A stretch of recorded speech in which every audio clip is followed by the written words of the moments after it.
I'm Coffee Kevin, and I am here with Aaron Allan of Ten Drops Coffee, fast becoming one of the top roasters. I mean, you guys are really making some strides here. Well, thank you. I appreciate that. We work hard at it. So. Well, and he couldn't wait. Nobody in this business can wait, and this is probably the endemic to the caffeine. But he definitely started brewing coffee. Well, we just finally said if they can't get the live stream working, we'll just have coffee and enjoy ourselves. I like that idea. Whatever they do, and we just made a private pact to watch our any salty language.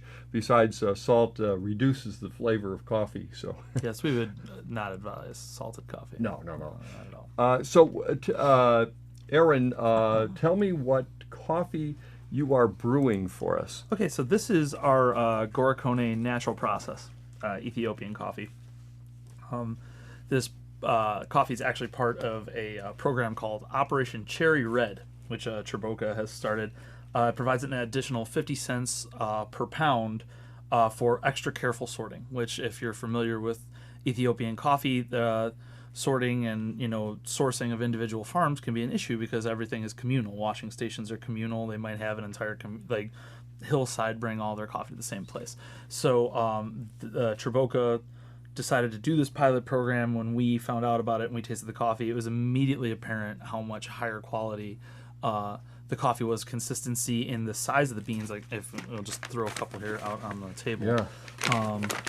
You talk about pea berries being Ethiopians prized. are small, aren't they? Yeah, they can. Yeah. Depending on the varietal of the heirloom coffee. Obviously, most coffee from Ethiopia is called heirloom. Instead of specifying like this is Katura, this is Katwai, this is Pacamara, this is Typica.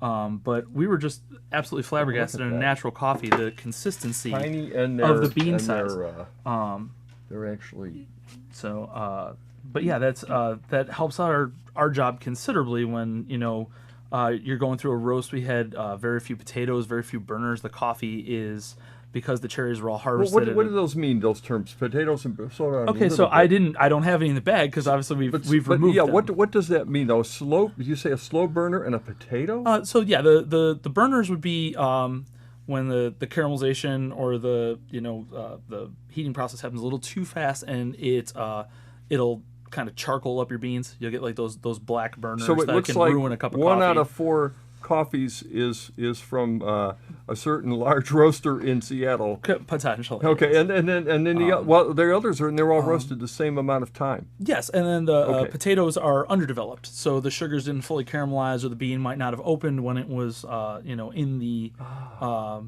roaster. Like, it may have hit a cold pocket, or it might have just had like a slight defect to it, so it'll come out yellowed. It won't have the right kind of flavor. So after all of our roasts, when we're culling the roast, going through, we're looking for the consistency of the beans, like how do they open, how do they look, stuff like that. Okay. And we remove all the ones that aren't up to standard that might potentially ruin your cup of coffee or ruin your espresso shot. So we're very happy to do that. But this program with the consistent cherries that have made a more like just the consistent fruit harvested at the right amount of ripeness has made our job considerably easier and improved the quality of the coffee tremendously. Wow. So we're very happy about that. Fantastic. So, where we now tell me the recipe that you're using to make this coffee. So this Chemex was very simple. It was 50 grams in. So we came out to about, I think, 700 grams out. Okay. But I pretty much went with like a 14 to 15 to 1 ratio. We went with a slightly coarser grind size to accentuate the fruity notes of this coffee. We really want that. It has a very blueberry, strawberry nose up front. Tastes like fresh sliced fruit, or smells like fresh sliced fruit. I can smell it from here.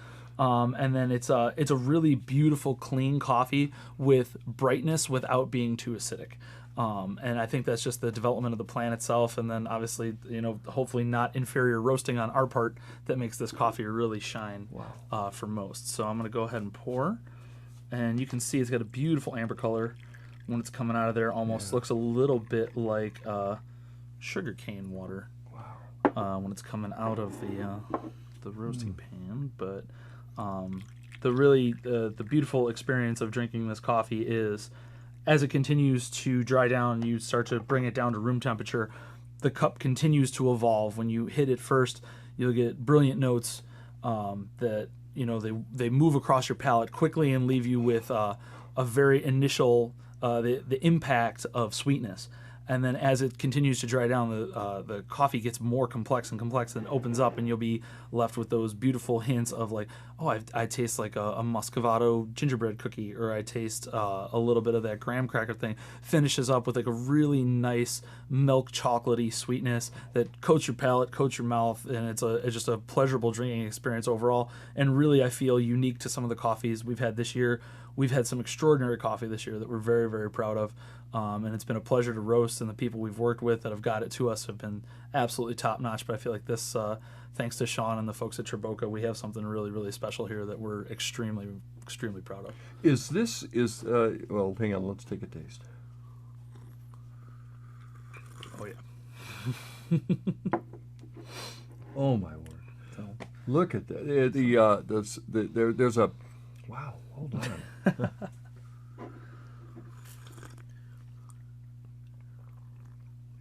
I'm just going to sit over here and Kermit out the window. Speechless doesn't come to me very easily, but this leaves me speechless. There's a certain...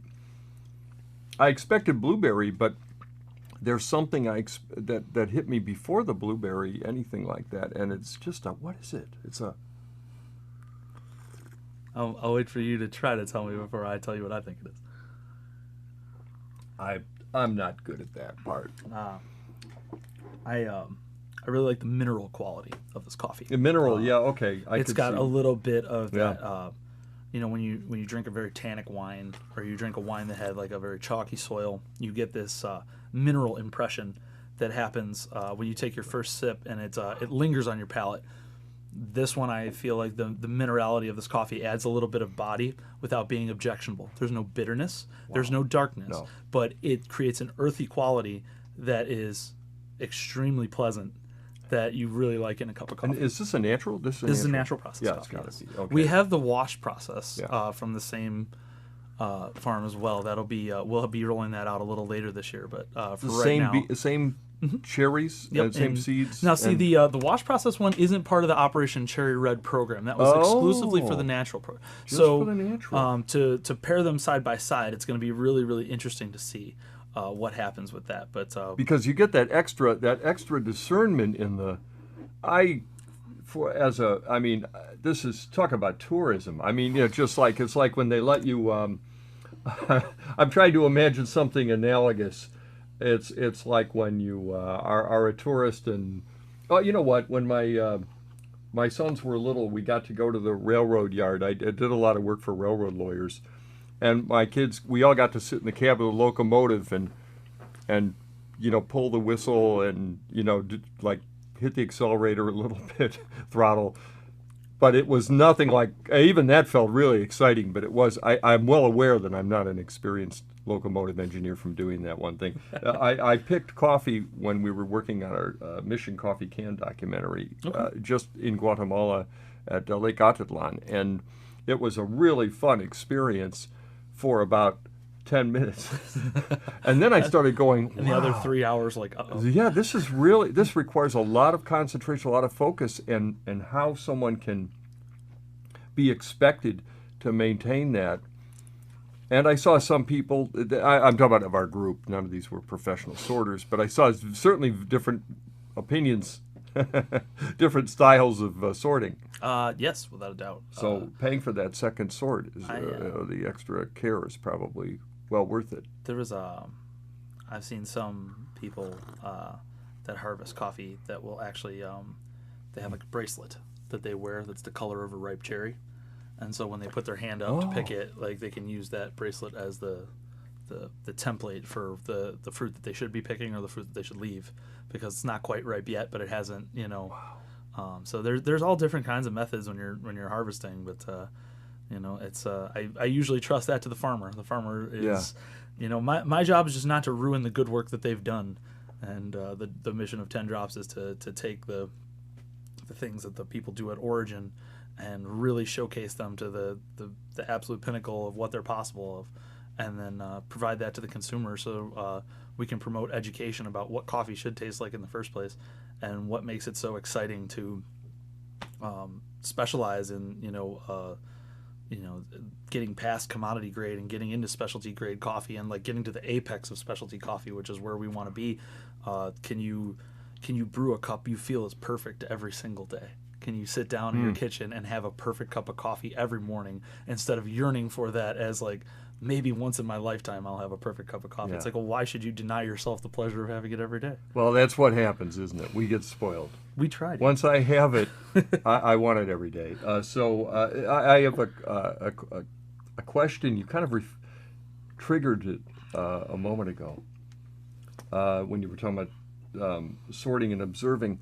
What is the role of, and this is really not, I suppose this is a question to the trade, what is the role of, I always see pictures, I walk into every coffee place now and where they roast, and I'll see various shots of the owners or the roasters, the people who choose the coffee. If they're a large enough company, they've separated. I'll see them at origin, and I'll see them sort of looking over the different processes, looking over the fields.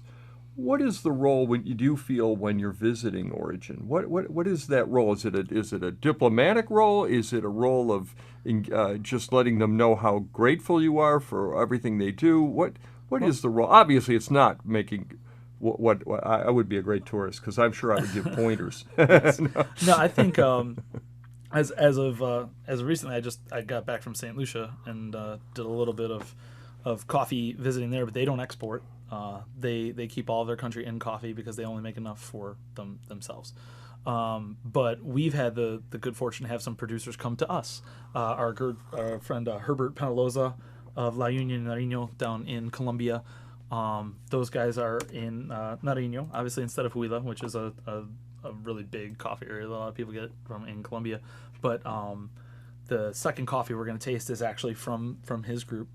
And It's from Nariño? No, it's from actually it is. Yeah, I had a Nariño at your shop the other day. So yeah, that's the Ruth and Lady Moncayo is No, the one. Is we're it going the same to have. one? Yes. Yeah, and that is just so everyone's. That's a certain, shall we say, neighborhood? That's a farm. Yeah, farm. Like Okay. those two, the Ruth and Lady Moncayo. That's a single farm, Right, in but Colombia. in Colombia, in the Nariño. In Nariño, yeah, which is a town. Okay. Nariño is like a town / growing region. And so the various, that's one thing that, I have mentioned this before, but I'm old enough that I remember a 100% Colombian coffee as a kid being marketed. And of course, there was your Excelso and your Supremo, and but they were size, right? Mostly size designations, not really broken. The idea of even getting a coffee that was just a single farm within that region was not even possible. That was ludicrous in the 50s. I don't think coffee until third wave coffee came around. I don't think people thought about importing coffee that way. And what changed? What led to that? Obviously, it's something we want, but what really changed? Was it the transportation capabilities? I think it's the desire for the more pure product. We through promoting education and horticulture skills and things like that, and the money that certain producers have been able to sink back into origin. People like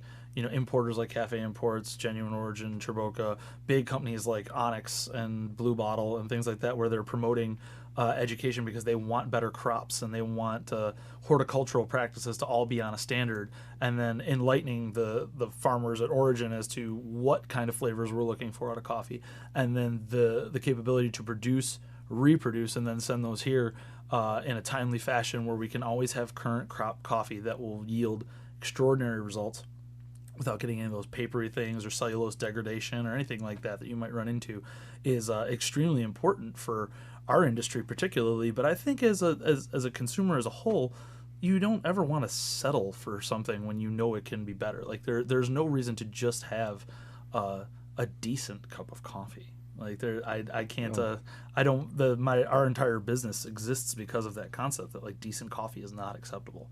It should be better than average.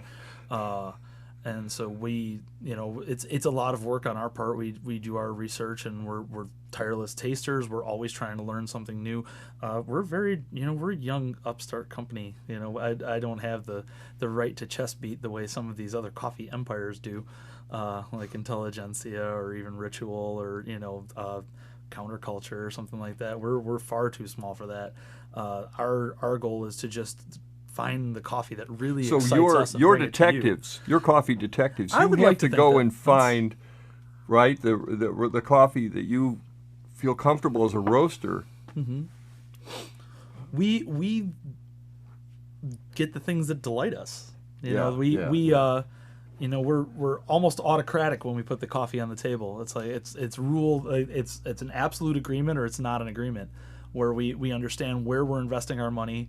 And even if it's not, it might not yield the highest profit margin. It might not yield the greatest return for our company. It might be extraordinarily difficult to roast. Like it may be a coffee that is just. What's the name of coffee that's hard to roast? This coffee has its own unique set of challenges. Because really? like as the reactions are happening inside the roaster, more gas is being released, there's more heat being contained, sugar's being consumed faster and things like that. So fighting crashes and making sure that the roast comes out where we expected it to come out in development, and that the roast, we're getting consistent batches, like, okay, maybe this one took 10 minutes, 12 minutes, maybe this one took 8 minutes. We really don't want to have that much of a variance. Like we want them all to come out tasting the same way, behaving the same way, and that's a very vigilant roasting process, as opposed to just dumping a bunch of stuff in a hot bucket and see what happens. So I mean, my partner Chris, he's a fantastic coffee roaster. He really cares about this stuff. He does tons of research online. You'll find him on any roasting Reddit forum that you've ever been on, and I think that the thing that helps us out a lot in our mission is the transparency. Like there's no industry secrets to us.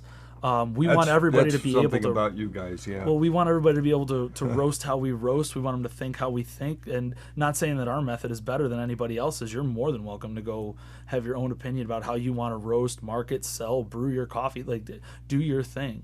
But we like the way that we do it. We think we do it the righteous way. And we want to share as much information as possible, because the more people that do it like us, the less opportunity you have to have a bad cup of coffee. Let me go off on a tangent about that. And that is, we talked about this, you and I did the other day, before your voyage away. Is that generational? Because I grew up in a generation where there were all these trade secrets. I remember working at a company. I won't mention their name because I was fired anyway. But I'm sure I signed an NDA or two. But they were. I really liked working there, by the way. However, I wish I had my job back. However, the problem is, I remember the engineers in one department, the R&D engineers. I worked in the video department, and we actually had engineers come and sort of try to bribe us to go do some video footage surveillance within the company of different departments so they could find out what they're working on. I mean, that's how competitive and that's how secretive people could be. That's not your philosophy at all? Is that a generational quality, do you think? It could be a generational quality. I feel like it's I think there's a certain. If it's a generational thing, I think it's a generation that's upset with unnecessary bureaucracy. There is no like for us younger people, a trade secret on coffee is senseless, because all it does is hurt your market. It doesn't help your market. We're trying to promote. We're trying to stabilize a global industry that wants fair wages for its workers. That wants a competitive product at market, and that wants everybody to be operating on the same playing field. Like, we want everything above board, because I don't want to feel bad buying coffee from an origin where I'm not sure who's working in that field, what processes they're using, are they spraying my coffee with chemicals? Like, I need to know all this stuff, or I'm just not going to do business with you. And I think if the coffee industry as a whole promotes this kind of awareness, that it will just become the standard practice of the industry instead of us all having to search out the people who have like-mindedness. We are all of like-mindedness. We're all trying to improve and sustain things without damaging the environment or taking advantage of disadvantaged people. And so if we can maintain our tiny shop with that kind of laudable goal, imagine what the people with millions and hundreds of million dollars could do if they would just understand that that's where the industry needs to go, and how much better it could be for everybody. And is the sacrifice of minuscule profit worth the betterment of all of your human neighbors? And I think the answer for us, at least, is always yes. For most of the people we associate with and a lot of the other roasters, the answer is always yes. It's not worth it to us to see somebody suffer just to make another dollar. That doesn't make any sense at all. In fact, we're all making money. How about we help all of our less fortunate friends make a little bit money too, improve their quality of life for the kind of quality they give us in return. Yeah, so. You're right in that regard. I hope it's not generous. I feel the same way. It's and I'm a lot older, but I definitely think the idea of everybody should be able to make a living in this business. Absolutely. I mean, or it's not a good business. It should not be an ongoing business if they can't. I would concur with that. Whether that's the farmer, whether that's the person who's making your coffee, the people who work at the companies that create these beautiful coffee makers. All of it is, I was amazed at Chemex telling me last time I saw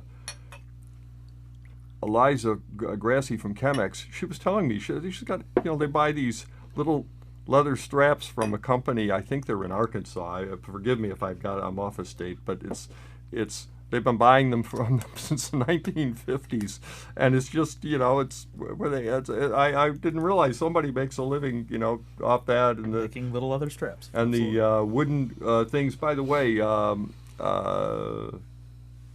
who is it? Who's the coffee Pat? Who's the coffee roaster in L.A. that has the Volkswagen Collectors Club? Yes. Alana's Coffee has these cool Chemex, even the little wooden things. They've got these collars that are hand carved, and they get just special. He's a real Chemex guy. I mean, it's like a little Chemex museum there. It's a little hot rod shop. But yeah, and I mean, and they're made out of recycled surfboards. Excellent.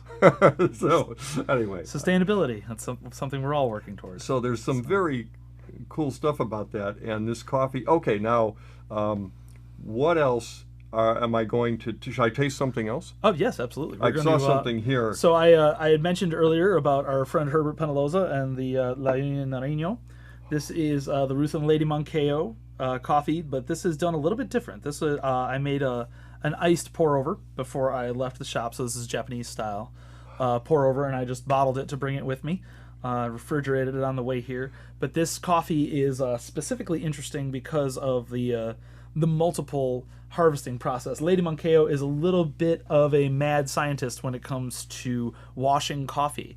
They have some very cool stuff going down in there with like anaerobic processes and anaerobic. Yeah, so they exercising while they. No, anaerobic means specifically you're not using oxygen. So they will seal the coffee as it's being washed in a vat that has been freed of oxygen, but there may be natural fermentation that occurs in there because of bacteria that have come out of the air, or yeast that may have found its way in there, which is a big part of natural and honey processed coffees is that natural fermentation that occurs.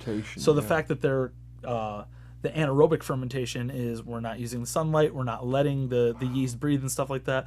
When Herbert brought a bunch of those coffees up for us to try, everybody on the mountainside is a little enamored with some new processes that they can try to do to see what they can get out of their coffee. This one really specifically hit us as this is a really unique coffee that we're super proud to have. We bought as much of it as he'd let us have. it was these hybrid processes of like, okay, there's a little bit of natural process in here, but there's a little bit of honey process in here as well, and then the anaerobic fermentation versus the open bed fermentation, things like that, really start to give you that like that terroir feeling of, you know, different vintages of wine, where you can experience different things as they're, you know, was this a steel kettle wine? Was this aged in oak? Was this, you know, how many years is this a blend of things? It's like a meritage where I'm taking a bunch of different things, blending it together. Or is this the purest expression of like one specific Caturra plant or something like that, or a Pacamara plant? But this coffee specifically is kind of like the first wave of that in Colombia. This is a new venture for all of them, but once one person jumped in the pool, a lot of other people jumped in the pool too, because they said, hey, we can do that. Let's see what we can do with our coffee. So, you know, the fact that we were able to get our hands on it was a blessing to us, because we have such a great raw material to work with. And Herbert and Ruth and Lady, if you happen to be watching this, thank you so much for this wonderful coffee. But it really is a pleasure to work with these people who they discount regional lots. They don't like commodity price coffee. These people are growing coffee for roasters like us that want to come in and have something unique that expresses Colombia, but doesn't necessarily have to be decent. It can be better than decent. It can be better than good. It can be great all the time. And so that's what we're looking for, and I think that's what he's given us here. So go ahead and give it a little sample. Okay. Yeah, I was going to say, I have to. You're torturing me. Oh. God, that's awesome. Wow, hold on. I haven't even sipped it.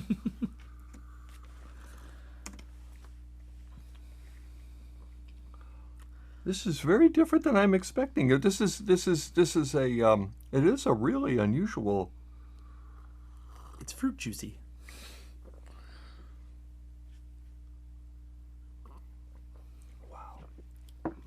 Wow.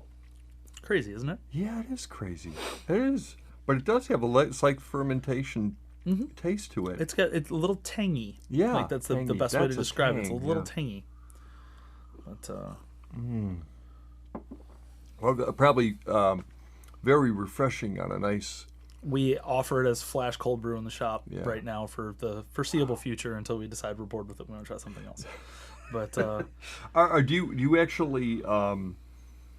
Chill it? You know, how much do you chill? What do you get it to? So this one is it's an actual ice brew. So we're got about, like, let's say, I think it's a 4-gallon brew pot that we're gonna brew it in, and so we'll put about 1.5 kilos of ice in there with about 236 grams in the filter, and then you know, we'll let that go for about 4 or 5 minutes. The water temp is around, so the hot component of the flash brew, I think the water temp is around 205, and we just let it run out. Like, obviously the 236 grams in a 4-gallon batch is or a 4-liter batch is extreme concentrate until it hits the ice that's in there. So it chills it down really fast, almost like shocking the development process. Like, you're not allowing those darker flavors to come through because the coffee stops brewing as soon as it hits the ice. Right. So your contact time continues, but not in any way that's really the brewing process extracting yes, salt. Exactly. Okay. So. Is this another question? Is cold brew, when it first came out, cold coffees of any kind, whether it's cold brew, whether it's coffee that's brewed hot, that's instantly chilled, whatever, it seemed like come September, October, they disappeared and they came back in the spring. Is that continued? Is that still the case, or is that? Well, I had a roaster. We offer ours year round. Yeah. How much business is it? Does it go away in the winter? It slows down in the winter just because people are, you know, more akin to drink something hot when it's cold outside. Of course. But no, we have I mean, the Kyoto coffee that we make, which is, you know, not a unique process to us by any means, but definitely not pervasive in the coffee scene in the suburbs by any means, or even perhaps, you know, in the city. I don't see a ton of people brewing Kyoto. There are definitely places that do. You know, like our friend Justin Doggett. From Kyoto Black. He's worked with us. I invited Justin to come here, and he doesn't want to. You know, he's like, well, he's busy. Justin's he was busy and he's a little shy. He was busy. Well, I don't think, you know, he said to me, oh, I don't want to go all the way to Warrenville, you know, and I'm like, well, you know, it's where the stuff is. It's where it's know? happening. Well, But no, we that's offer another ours point, year yeah. round. You know, we're always happy to do iced Americanos as well, or, you know, an ice pour over of any of our coffees. That's the thing with our place too. Any of our origins are always available as any kind of extraction you'd like. So if you would like to come in and you want to try our you know, our Brazilian coffee as a straight single origin espresso shot, I'm happy to make it for you. If you want to try to, you know, if you've experienced the natural process as a hot pour over, you want to try it as an ice pour over, come on in and we'll make it for you. You know, that there's we're not going to put limitations on what are possible in the cafe as long as we don't have limitations on what we can roast. So you know, and that's does that demand that staff's a little more trained and a little more experienced? Yeah, probably. Like we're not you're not your average coffee bears. We tend to be a little obsessive. But you know, I love the fact that I can walk in someplace and get an Ethiopian natural espresso shot like on the snap. I don't have to beg somebody to make one for me. So, you know, that's an interesting way to do business, but it's the way we've chosen to do business. I would say you have succeeded. And one of the things that I have found, by the way, that's a benefit, you're a little off the beaten trail. A little bit. As I am too. So let's just say, you know, neither one of us are in the loop of Chicago. Yes. But one of the things that is appealing about that, because I've run into this now that we take CoffeeCon around, a little CoffeeCon note is, you know, I get to know roasters in all the different, you know, at least 4 huge markets, you know, LA, Chicago, New York, and Seattle. And so far, and even San Francisco, where I'd like to return, by the way, as soon as I can. Those roasters that are that have really high traffic have a harder time doing the kind of store that you have.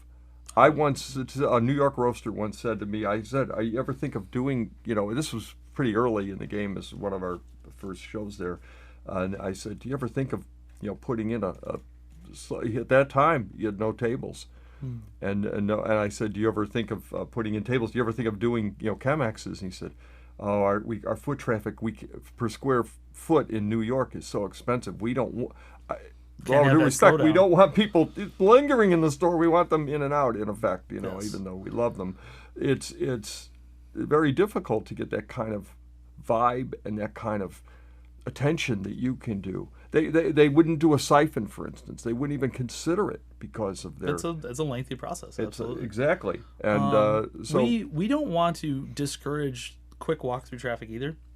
I think the coffee consumer is becoming a little more educated. If you come in and you order Turkish coffee, or if you ordered siphon coffee, and we have the capability of doing it, we just like to let people know. It's like, okay, traffic is a little busy right now. Would you mind taking a seat at the bar? We'll be with you as soon as we can. We're happy to make it for you, but it might just take a couple minutes longer. Yeah. And if you find that people who really, really want it, like if somebody wants an AeroPress from me and they made a journey specifically to try a cup of coffee, they have the afternoon, they took it here to come experience what we can do, they'll wait. You know, most of the time they're very patient about stuff like that.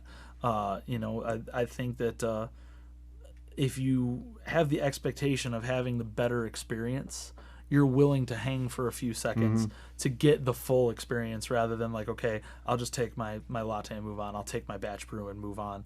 But there is that element of coffee consumerism where like, I just need my medicine and I need to get out of here. Well, then here you go. We have that available for you too. I don't think that the customer service experience has to stop for one customer in order to please another customer. I think it's possible to please everybody. It just takes attention, and it takes a little bit of courtesy and understanding on both sides of the counter. And then you should be able to make everybody's coffee dreams come true. Now, you are becoming, though, I shouldn't say that. You are a destination coffee bar as well, though, for people. Because I've been to your place when you've got people visiting there from pretty far.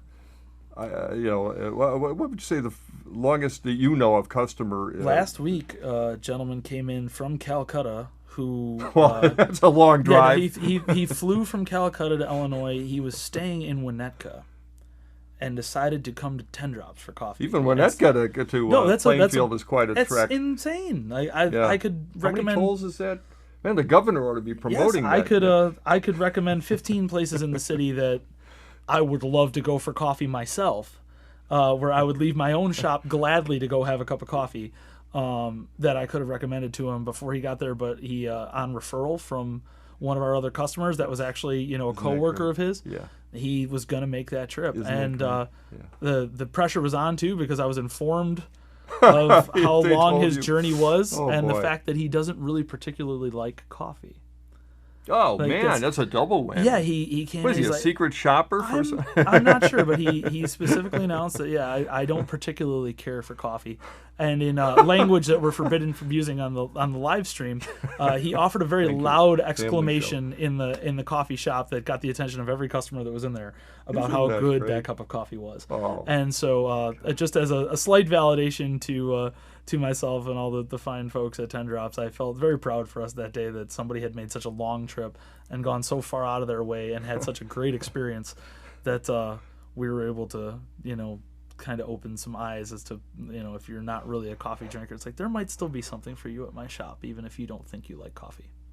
I just have to tell this story that I was last time I was at your at 10 Drops, and Aaron made coffee for me. While we were there, I mentioned that I had done a show recently where I referred to Klatch Coffee and the $75 cup, Mike Perry's $75 a cup scandal. No, I'm kidding. It's not a scandal. It's just, Not at all. but it is real. I mean, I'm Mike, sure it was delicious. You I had guys, it. yeah, he had it. He whips out a sack, and he's got other sacks in there from other roasters. And I said, well, this is with the age of enlightenment. It's kind of like, it's so cool that you are still a fan We're of these fans, other man. places. Yeah, I Absolutely. know. I get that. And that's something that and that was where I was very heartened by that. I'm like, well, yeah, there is hope of the world. Oh, it's our fandom is well documented. When we travel,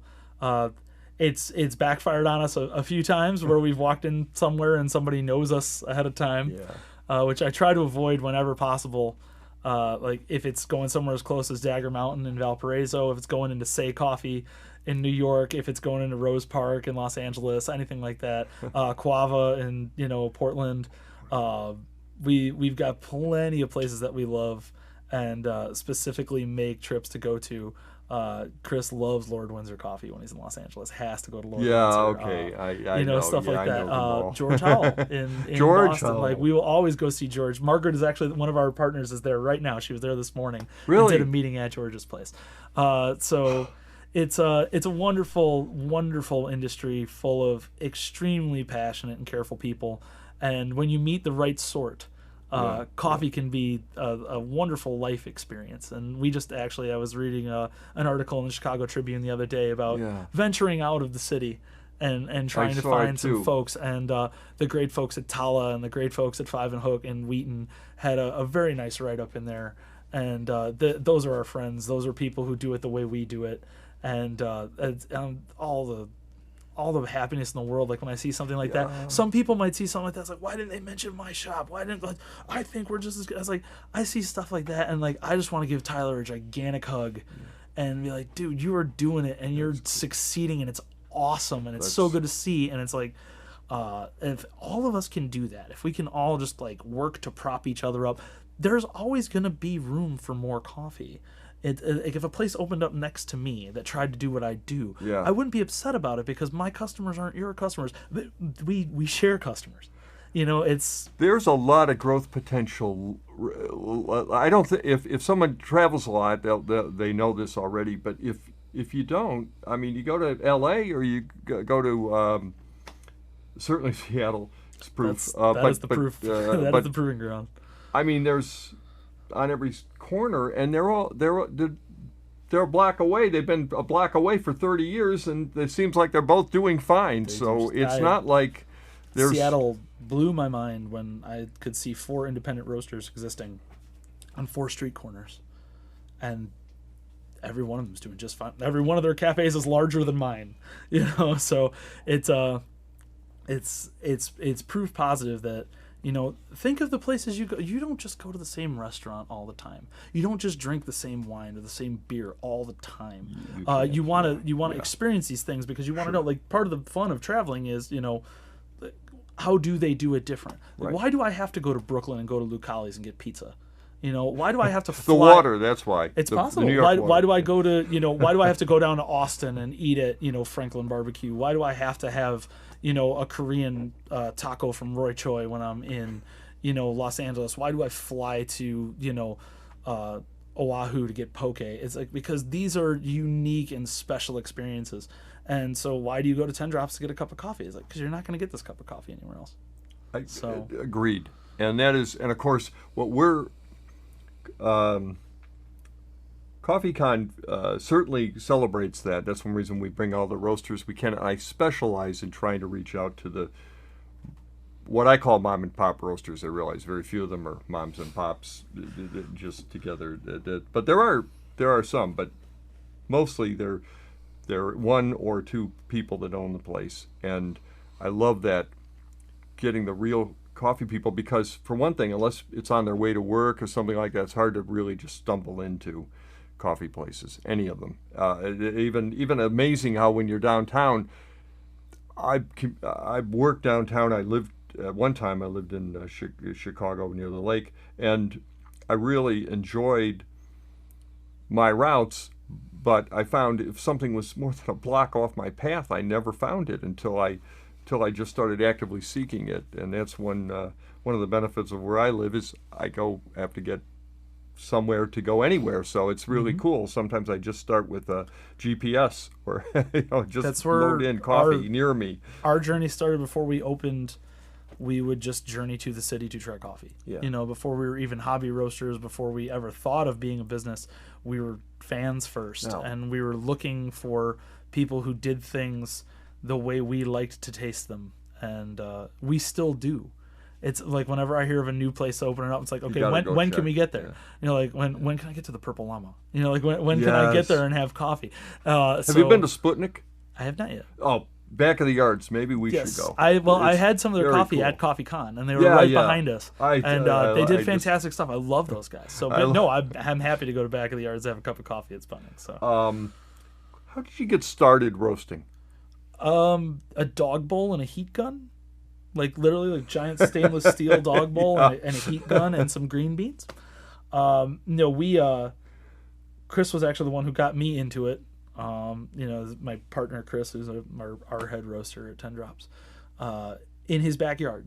Like we literally pulled out the dog bowl and we did it the way they do at Origin, where they'll just take the bowl, put the green in there, and they'll roast it up like right there on the fire in the spot. And like we would, knew nothing about it, so there's chaff flying past our heads and there's fire coming out of the bowl, and we learned very quickly like we're breathing in way too much noxious gas when we do this. But then that evolved to, let's try to make our own hybrid air roaster out of like 3 Orville Redenbacher machines and like a flour sifter.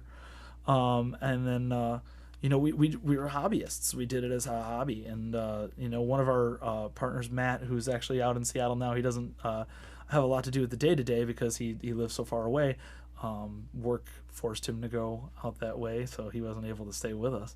But he's still part of the company, and we still love him just as much. And he had a little air roaster that he was roasting in his basement with and stuff like that. So it all started as a hobby. It started in the garage, and one day we were just roasting so much coffee for friends all the time that we decided like, maybe there's something to this. Should we try to do this? I mean, we had absolutely no idea as entrepreneurs, if we want to even use that word, because I don't think we thought it out that hard.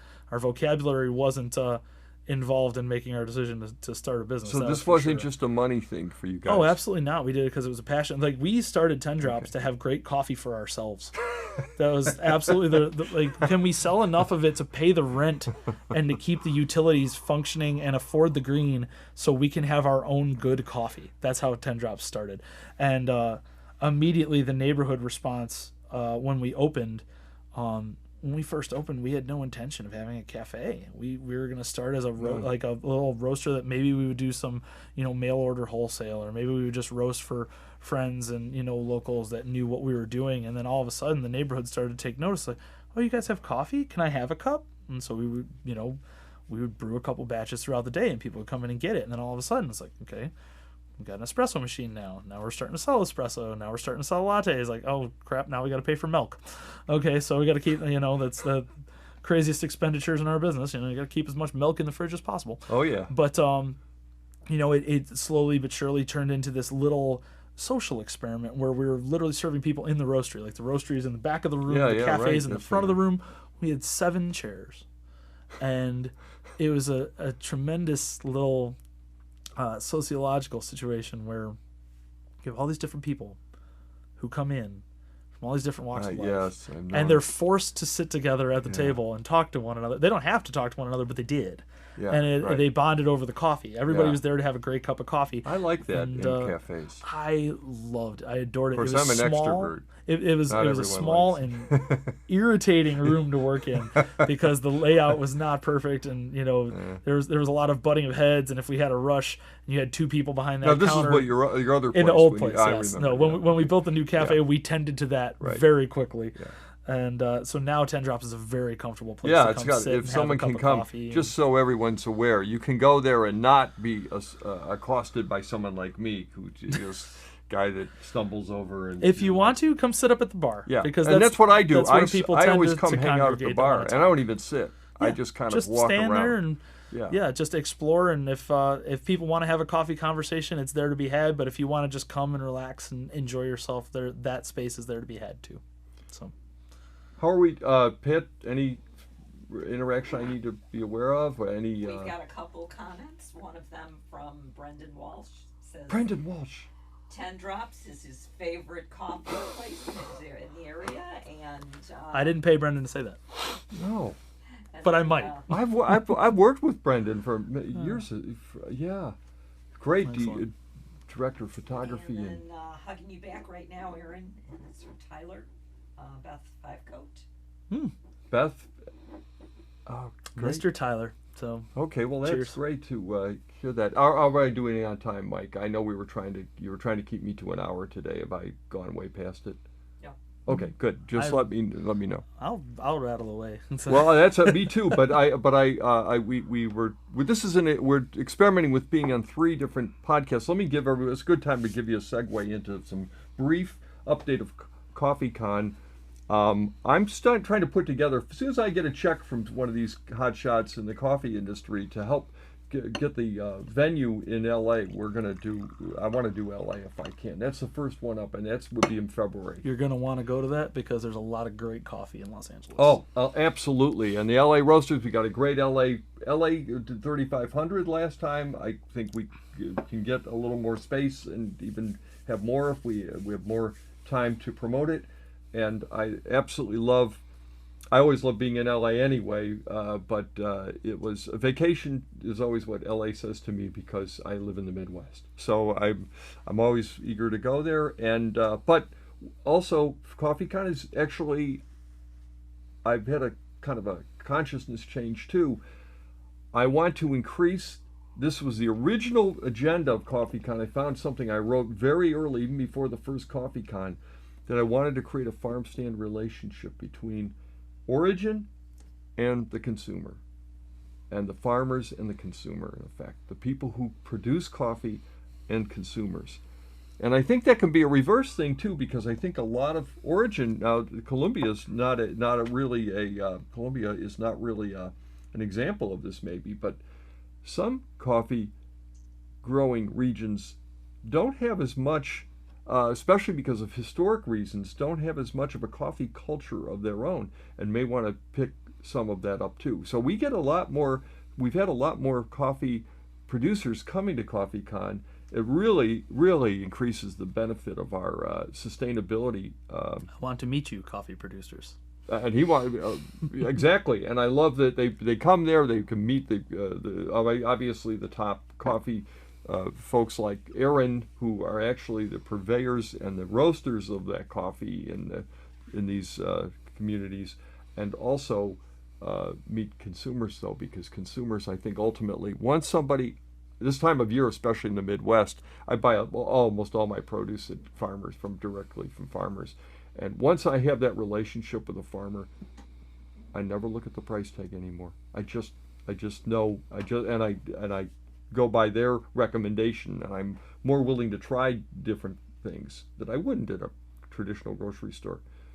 And that's environment. So it's really helps to foster that, and that's really important to me as far as a goal. So, end of that commercial. But I just want to say that's the update. But this is now. Now, usually use a Kalita. We like the Wave. Yeah, we've been using the Wave. We've tried a couple methods to make the Hario, the V60, still work for our purposes. The only reason we're using the Wave is consistency from barista to barista.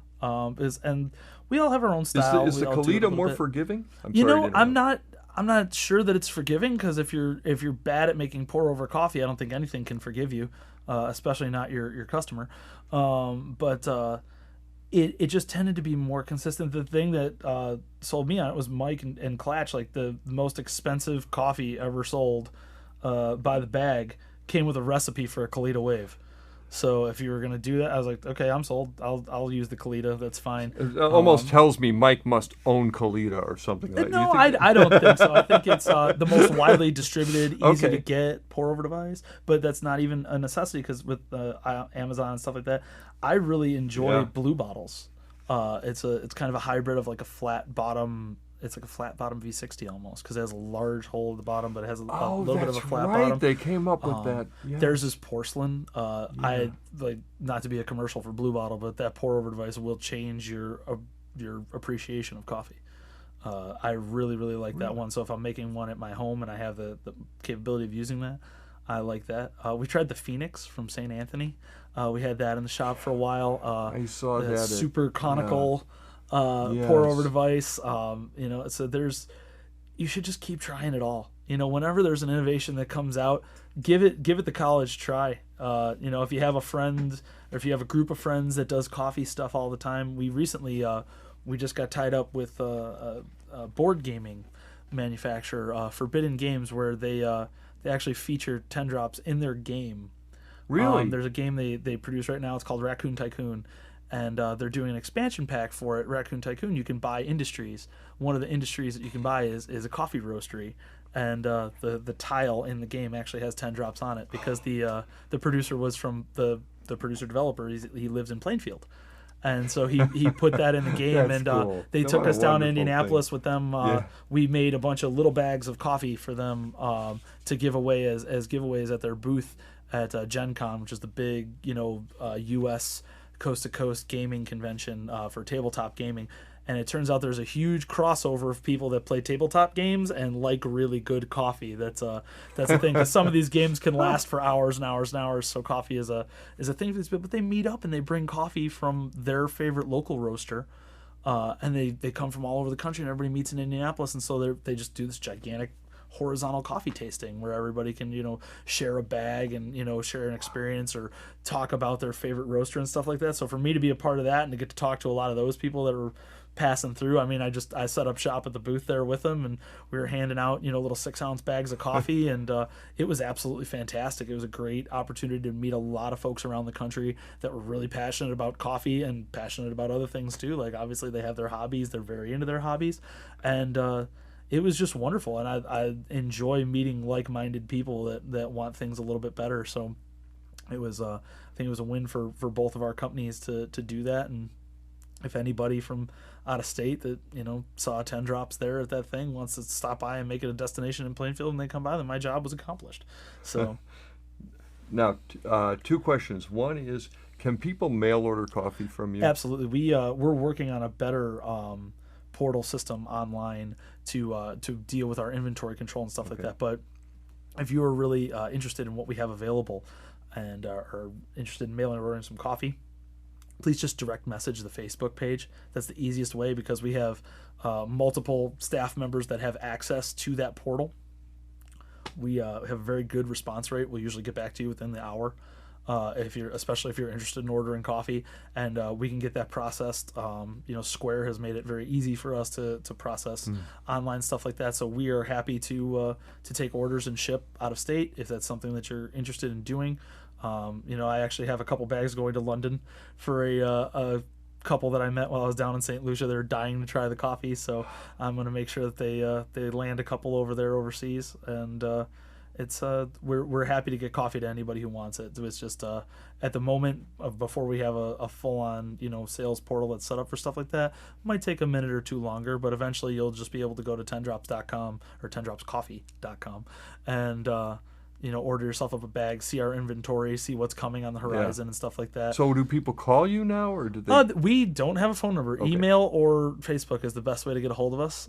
Because that's right. You don't have a phone number because I called your phone number once. There's certain exploitative businesses that specialize in online presencing. Let's just say that like to get a hold of you and hold your feet to the fire to keep your online presence looking pristine. That we would prefer not to deal with. They tend to telemarket by phone. So by not having a phone number, we can avoid contact with those unpleasant and unsavory people. Yeah, I understand. So, I trying to reach roasters when I'm producing the event is one of the maybe I understand. You did just fine. Come on in and say hello. But, let them go. Online is usually the best way to do it because if they're savvy about it at all, or if that's the preferred method for contact for most people these days, we have all kinds of social media. You can get us at Twitter, you can get us on Instagram, you can get us on Facebook. We might have a WhatsApp, we might have a Snapchat. I don't know. I allow anything that my staff thinks that we should have. If they're a little younger than me, the millennials and the Generation Z kids that are out there they can get you anyway. Exactly. Let them. I ask them what we should have, and then we have it. So if that's a thing that we need, but I think we managed to contact our customer base very well. And if anybody has better ideas, I'm always free to listen. I'm always at the shop, so you can come find me, or you can find Chris and be like, "Why aren't you guys on this platform?" You're very let's accessible. Get on it. Yeah, that's not a problem with you at all. Yeah, we like feedback, and we like to talk to people about coffee. That's why we're in this business. That is so true. I am.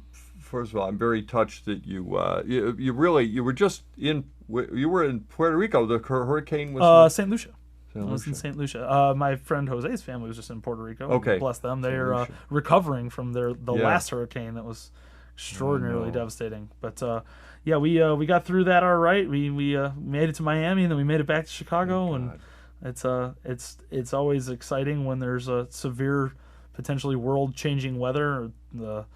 Much thought goes out to everybody in the Bahamas that's dealing with what they have to deal with, because that was absolutely horrific. And hopefully that we can get some programs going down there, get everybody back on their feet, get everything rebuilt, and that's just another opportunity for people to demonstrate that being a great neighbor is a great way to be a human. So, Aaron Allan, thank you so much for working this in. Thank you for having me. And thank you. Thanks everybody for watching. If you're watching, and come to 10 Drops and have a cup of coffee. See you soon.